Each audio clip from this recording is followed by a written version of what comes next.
Nah, kalau menurut saya pribadi bukan hanya memberi, tapi bagaimana supaya yang diberi itu bisa mandiri, atau bekerja, akhirnya bisa menghasilkan dan diharapkan yang diberi pun bisa memberi yang lain gitu. Ya justru lebih berdampak tuh skill daripada hanya misalnya kalau bantuan awan sebentar langsung hilang gitu. Tapi kalau skill saya kira lebih berdampak, lebih efek.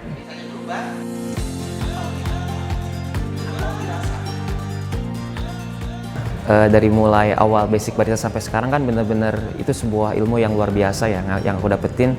Yang pasti moga lah gitu, lahirlah setelah aku ikut program ini, aku benar-benar bisa ngasih manfaat juga gitu ke orang-orang lain.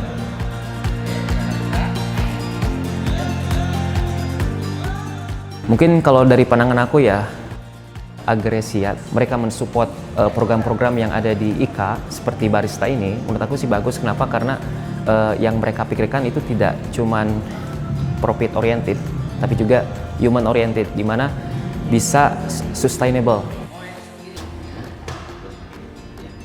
Adanya pelatihan-pelatihan IKA ini seperti pelatihan barista, mungkin kan diharapkan juga bisa membantu gitu orang-orang dapat pekerjaan, kemudian dapat penghasilan juga, sehingga bisa meminimalisir adanya pengangguran-pengangguran.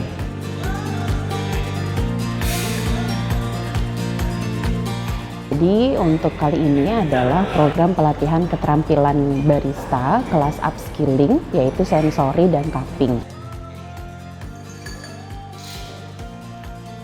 Ini adalah kerjasama dari Dompet Duafa melalui Institut Kemandirian bekerjasama dengan Agresia untuk membantu meningkatkan program pengentasan pengangguran ya melalui program-program pelatihan di Institut Kemandirian. Tapi baru kali ini kita mengadakan kelas upskilling.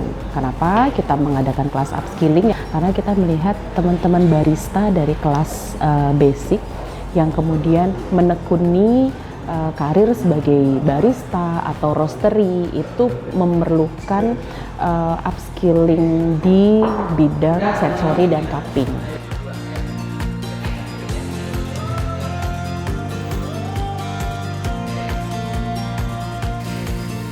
Barista dengan punya skill sensori seharusnya dari segi salary value dia punya bargain gitu.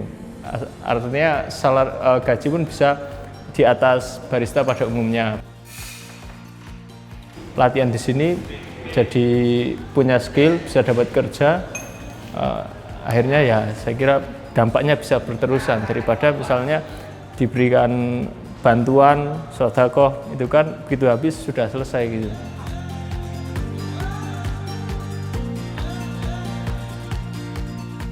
Di pelatihan kali ini, orang mungkin kalau uji cita rasa kopi itu kayak boring gitu ya, kayak membosankan. Apaan sih, ngapain sih gitu loh ya.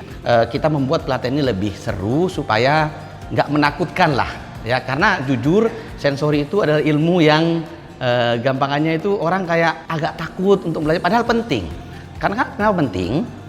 Karena hampir semua profesi di industri kopi ini membutuhkan sensori. Mau kerja sebagai barista butuh sensori. Kalau nggak paham sensori susah. Gitu ya, mau kerja sebagai brewer butuh sensori. Lalu kemudian latte artis pun kalau nggak paham sensori nanti cuman tampilannya aja yang bagus tapi rasanya berantakan gitu ya, nggak paham sensori. Jadi memang sensori menurut saya sudah pilihan yang tepat untuk pelatihan kali ini karena ternyata peminatnya juga banyak gitu ya. Lalu kemudian yang ikut ini karena sudah upskilling gitu ya, sudah punya basic sehingga pelatihannya menjadi lebih hidup gitu ya, menjadi lebih menarik dan gampang masukin ilmu dan pengalamannya. Mungkin yang aku bisa ucapkan adalah berterima kasih banyak kepada Agresia, kemudian Dompet Duafa, kemudian Institut Kemandirian. Kenapa? Karena jarang banget ya, biasanya ada lembaga-lembaga yang mengadakan pelatihan-pelatihan seperti ini dan secara cuma-cuma gitu, gratis. Harapan aku juga setelah ikut pelatihan ini, aku benar-benar bisa memaksimalkan pelatihan ini dan bisa ngasih manfaat khususnya buat diri aku sendiri nantinya, dapat lapangan pekerjaan. Kemudian setelah aku dapat kerja, aku bisa membuka lapangan pekerjaan untuk orang-orang lain gitu.